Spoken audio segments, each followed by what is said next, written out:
kasih Tuhan, pakai hidup kami untuk terus memuliakan nama Tuhan. Engkau yang menciptakan kami serupa dan segambar dengan Engkau. Tuhan, karena itu kami rindu terus tuntun hidup kami. Biarlah hari-hari ini hidup kami sungguh-sungguh memuliakan nama Tuhan. Karena kami tahu hidup ini bukan soal mencapai semua yang kami mau, tapi kami harus mencapai apa yang Tuhan mau dalam hidup kami. Bawa kami dalam relasi yang benar dengan Tuhan, supaya hidup kami menjadi persembahan yang berkenan di hadapan Tuhan. Urapi hamba-Mu yang tidak ada apa-apa, urapi setiap kami Tuhan, bukakan rahasia firman-Mu bagi setiap kami. Kami buka hati kami bagi firman Tuhan di dalam nama Yesus. Yang percaya Tuhan di tengah kita, memberkati kita, katakan bersama. Amin, amin. Tepuk tangan buat Tuhan, saudara, silakan duduk.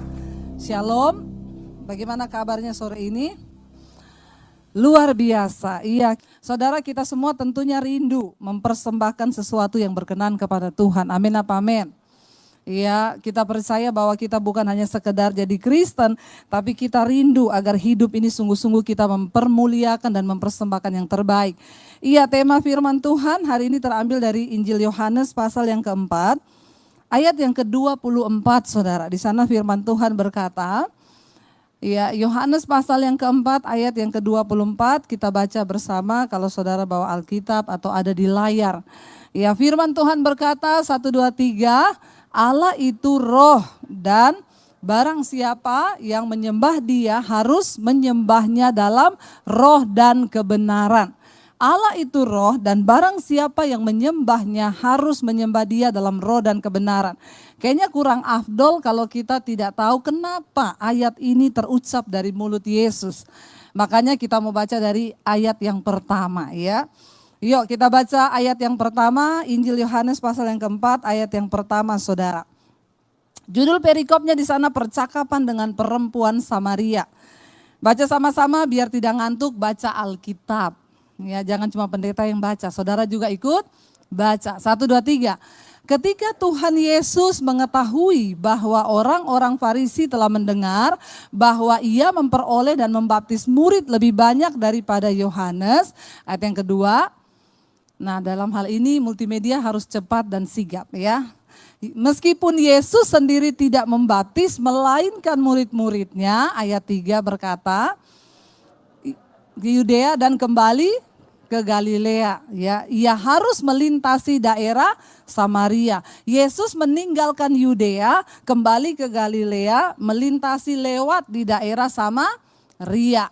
Lalu dikatakan di sana, maka sampailah ia ke sebuah kota di Samaria yang bernama Sikhar, dekat tanah yang diberikan Yakub dahulu kepada anaknya Yusuf. Ya, ayat yang ke-6. Di situ terdapat sumur Yakub. Yesus sangat letih oleh perjalanan, karena itu ia duduk di pinggir sumur itu. Hari itu kira-kira pukul, kayaknya kita kalau baca ini nggak penting banget ditulis jamnya, ya. Hari itu kira-kira hari itu pukul 12, tapi percaya nggak saudara, Alkitab setiap titik itu ada maknanya. Saya yakin ada maksud Alkitab ayat ini ditulis kira-kira pukul 12 siang, saudara, ya. Yesus berjalan, terasa panas, lalu dia duduk di pinggir sumur.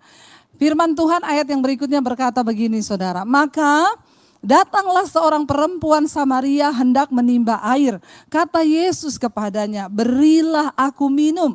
Lagi siang tengah hari ada seorang perempuan datang nimba air. Saudara, pada zaman itu semua orang penduduk di situ ambil air di sumur karena memang susah air di sana. Dan orang ke sumur biasanya pagi atau sore. Karena orang butuh air itu pagi, dia mau cuci piring, cuci pakaian, mandi, pagi-pagi ke sumur, antri. Tapi kalau jam 12 siang sepi atau rame? Sepi. Yang pertama panas, kedua itu jam istirahat. Orang lagi nggak mau cuci-cuci, tidurlah habis makan. Ya, tiba-tiba ketika jam 12 siang, Yesus duduk di situ, ada seorang perempuan Samaria datang. Saudara, kira-kira Yesus duduk di situ jam 12 siang, Yesus itu kan maha tahu, ya. Dia tahu wanita itu bakalan datang ke sumur itu. Kenapa wanita ini datang di saat tidak ada orang? Dan dia sengaja memilih jam yang sepi untuk datang ke sumur itu. Ayat yang berikutnya, Alkitab pasti lengkap memberitahu. Yuk kita baca. Sebab murid-muridnya telah pergi ke kota membeli makanan. Ayat yang ke-9 di sana dikatakan, iya.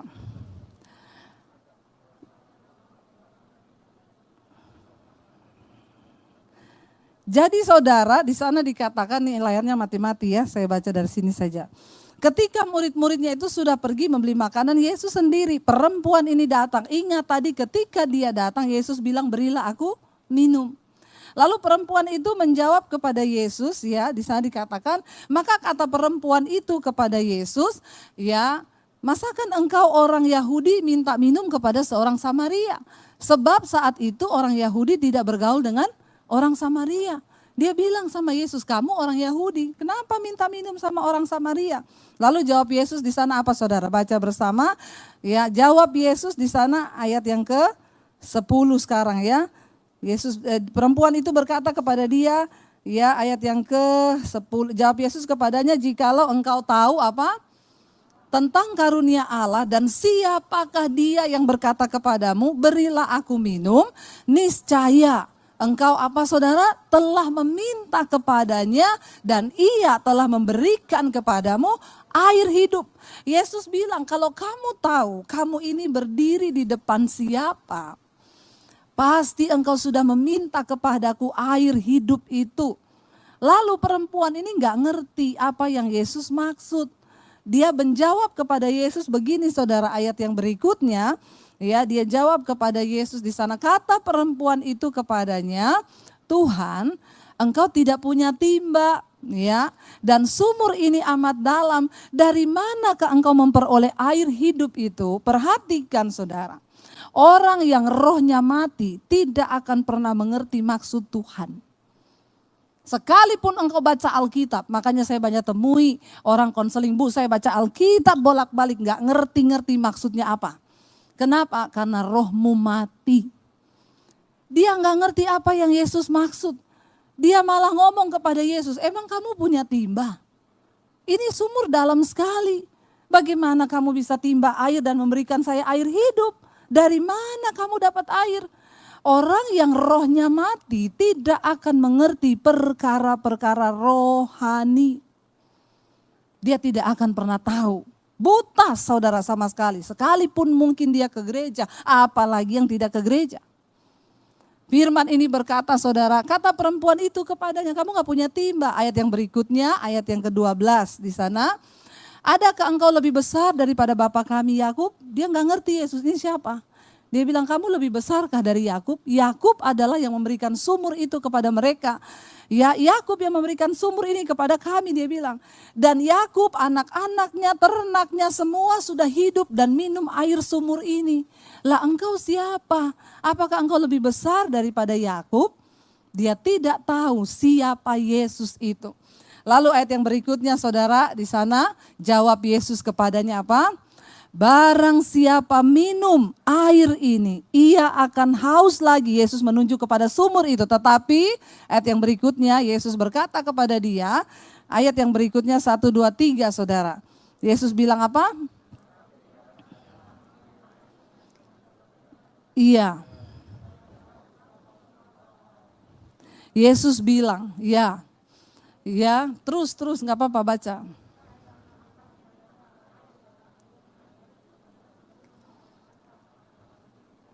Yes, Yesus bilang, kamu minum air sumur ini, kamu haus lagi.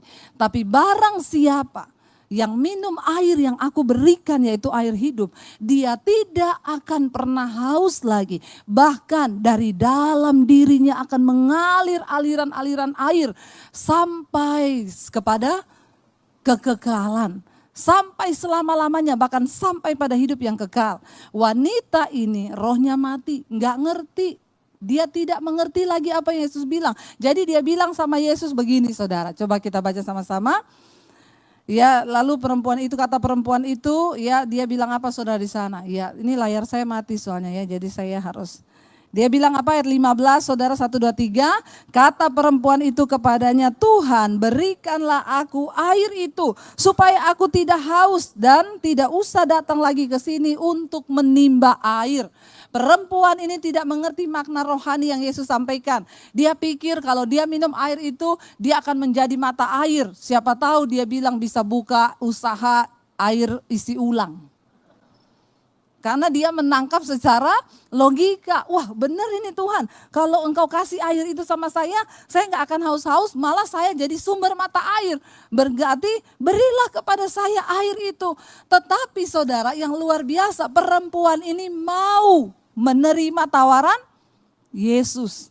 Akhirnya Yesus bilang kepada dia apa saudara? Kita lanjut ayat yang berikutnya. Yesus berkata kepada perempuan itu, ayat yang ke-16, 1, 2, 3. Kata Yesus kepadanya, pergilah, panggillah suamimu.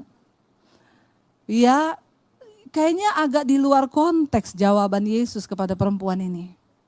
Yesus bilang, baik, pergi panggil suamimu. Lalu perempuan itu jawab apa saudara? Baca 1, 2, 3, dia jawab, aku tidak mempunyai suami. Kata Yesus kepadanya, tepat katamu bahwa engkau tidak mempunyai suami. Sebab engkau sudah mempunyai berapa? Dan yang sekarang ada padamu itu bukanlah dalam hal ini engkau berkata. Saudara, ya ini ada hubungannya dengan penyembahan yang benar.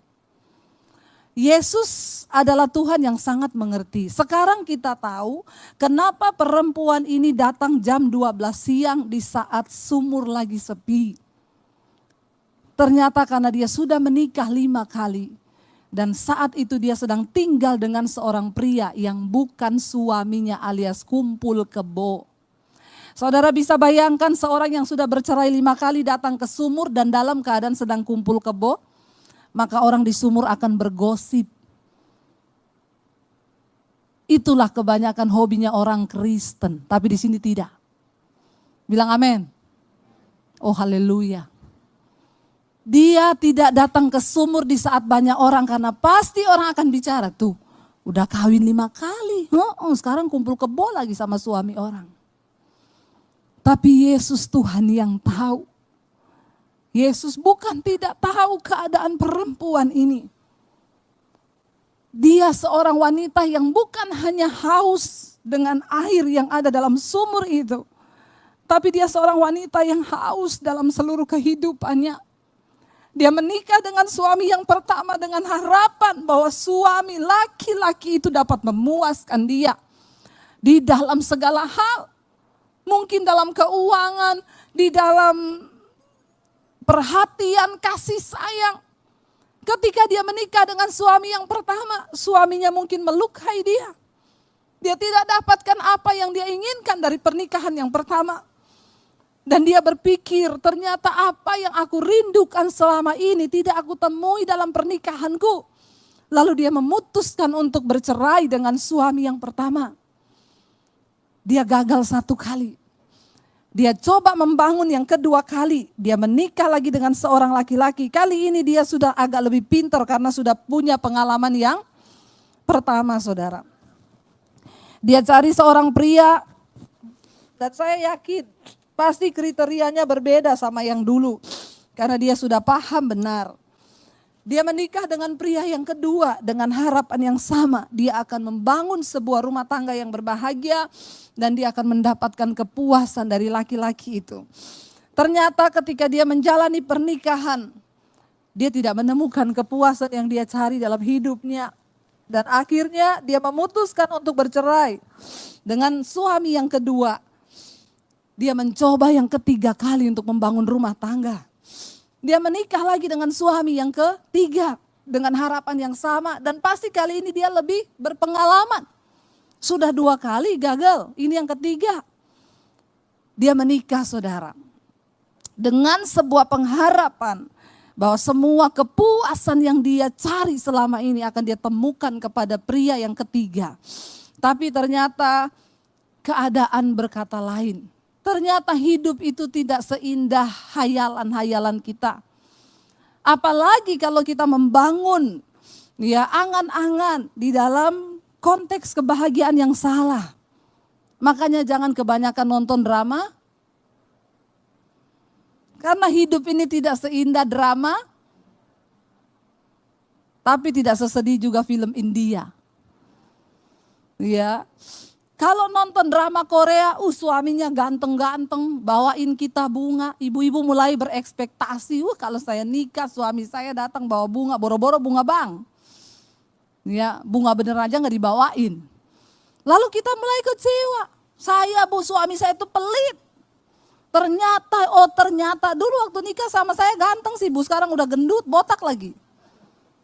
Awas loh ibu-ibu, dia semakin engkau melihat yang lain dan engkau membanding-bandingkan, semakin jauh ya kepuasan itu engkau temukan. Ketika dia berharap membangun pernikahan, dapat suami yang akan membelai-belai dia, akan sayang-sayang sama dia. Ternyata ketika menikah, saya nggak pernah dibelai, suami saya tuh nggak romantis. Tidak usah angkat tangan ibu-ibu.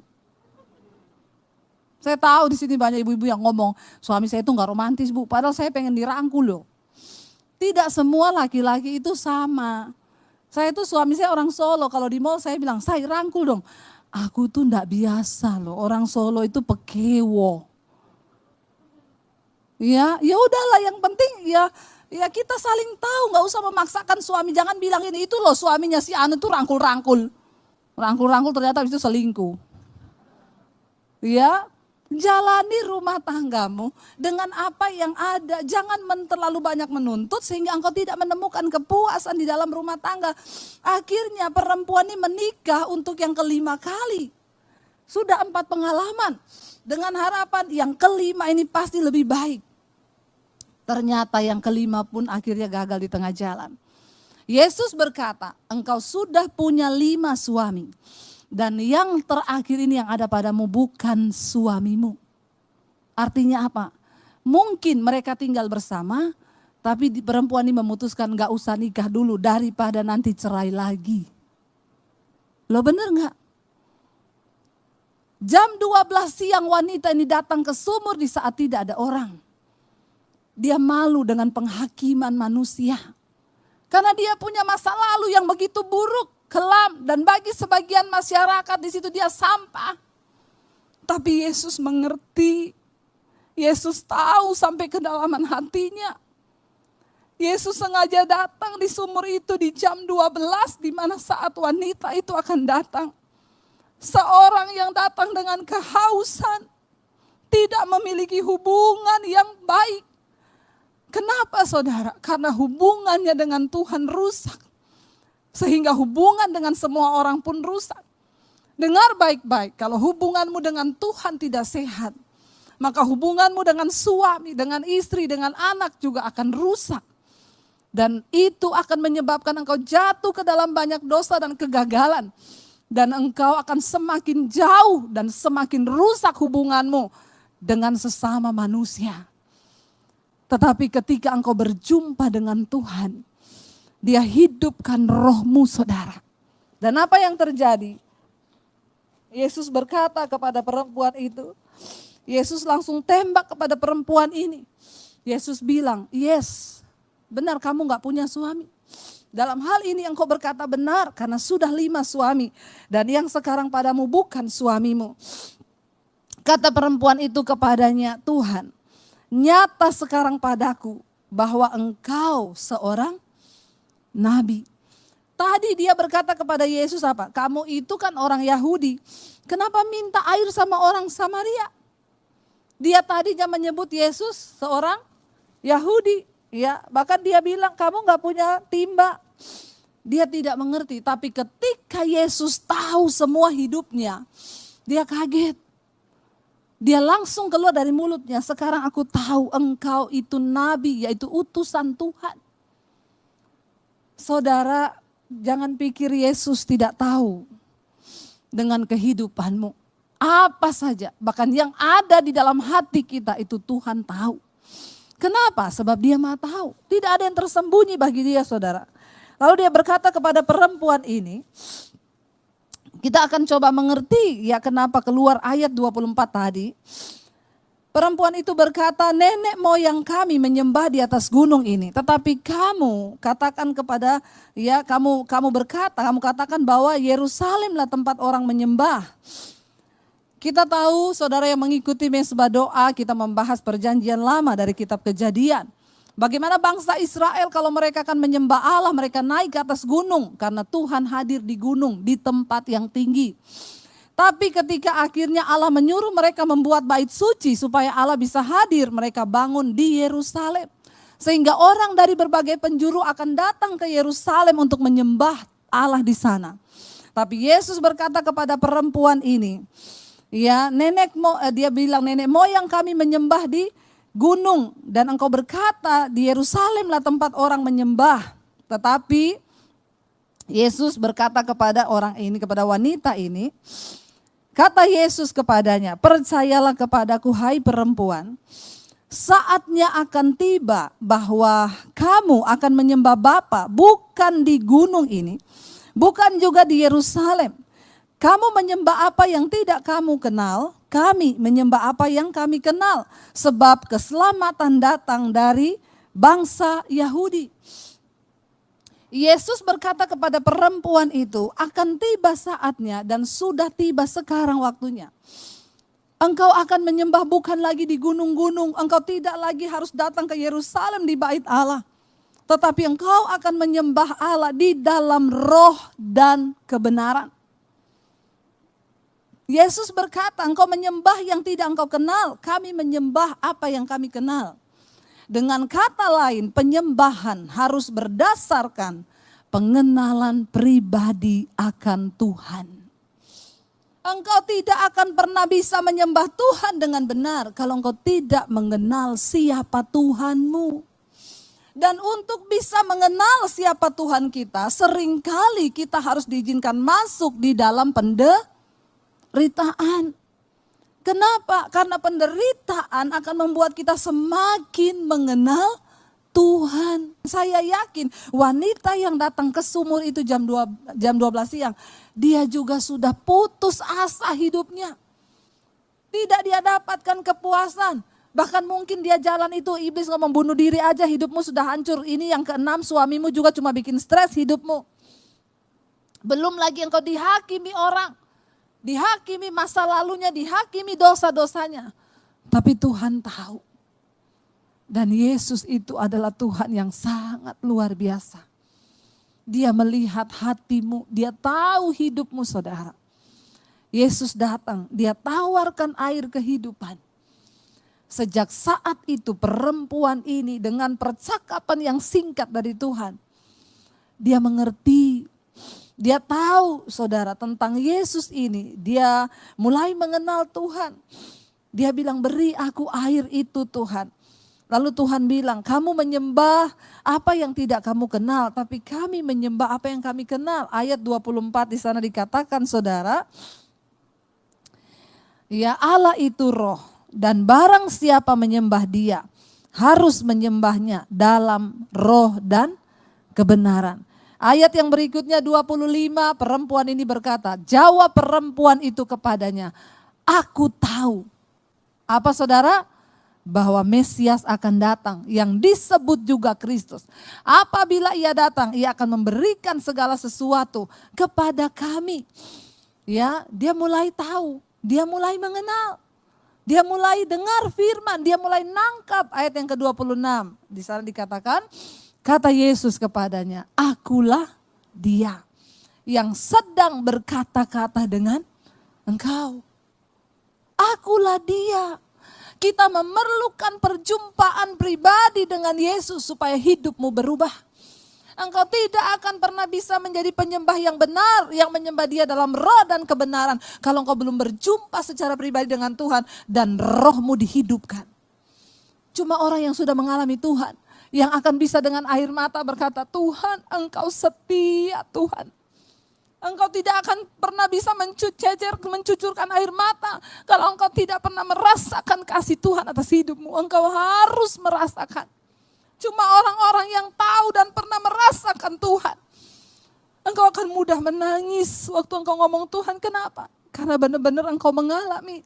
Ayat yang berikutnya saudara, ketika Yesus memperkenalkan diri dengan perempuan ini, pada waktu itu juga dikatakan di sana apa, datanglah ya murid-murid Yesus datang dan mereka heran bahwa ia sedang bercakap-cakap dengan seorang perempuan. Tetapi tidak seorang pun yang berkata, apa yang engkau kehendaki atau apa yang engkau percakapkan dengan dia. Maka perempuan itu meninggalkan tempayannya di situ.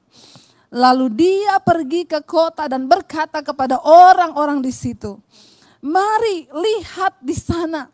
Ada seorang yang mengatakan kepadaku segala sesuatu yang telah kuperbuat.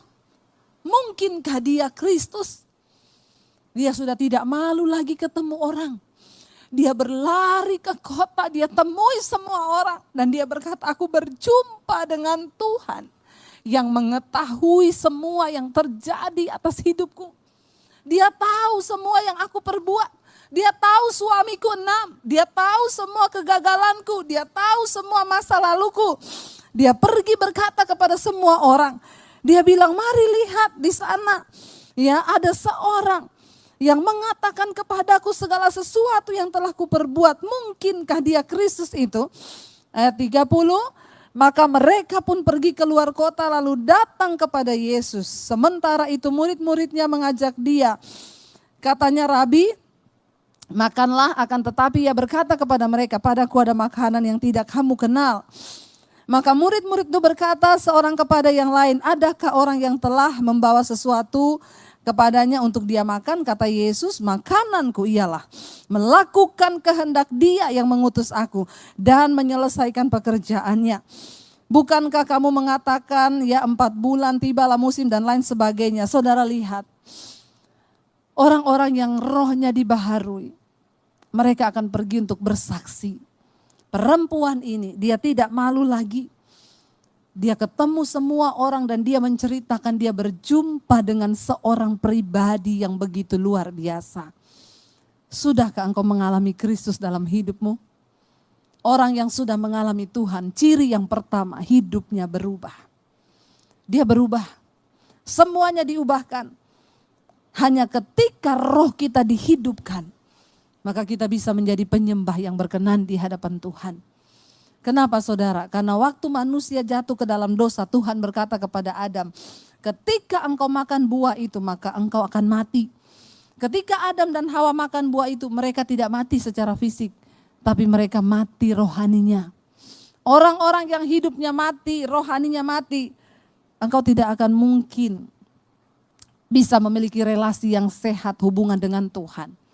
Hanya ketika rohmu dibaharui, maka engkau akan bisa mengalami Tuhan secara pribadi dan engkau akan bersemangat menjalani hidup ini saudara. Saya undang para imam musik maju ke depan, kita mau bilang kepada Tuhan hari ini. Kami tahu Tuhan, hidup kami adalah penyembahan kami. Ku tahu hidupku adalah penyembahan. Bukan hanya lagu yang kami nyanyikan setiap hari Minggu, tapi sikap hati dan hidup kami di hadapan Tuhan, itulah penyembahan kami. Mari kita bangkit berdiri bersama, datang pada Tuhan. Tidak perlu ada yang engkau sesali. Yesus mengetahui hidupmu. Yesus tahu masa lalumu. Tapi dia Tuhan yang sangat mengasihi saudara dan saya. Katakan, ku tahu hidupku adalah penyembahan Tuhan. Hidupku adalah penyembahan. Kau ciptakan kami, Kau ciptakanku dalam kemuliaan-Mu. Kami tahu Tuhan. Ku tahu hidupku berharga di mata-Mu, Yesus. segenap hidupku persembahkan. Mari angkat tanganmu pada Tuhan, katakan kami tahu. Ku tahu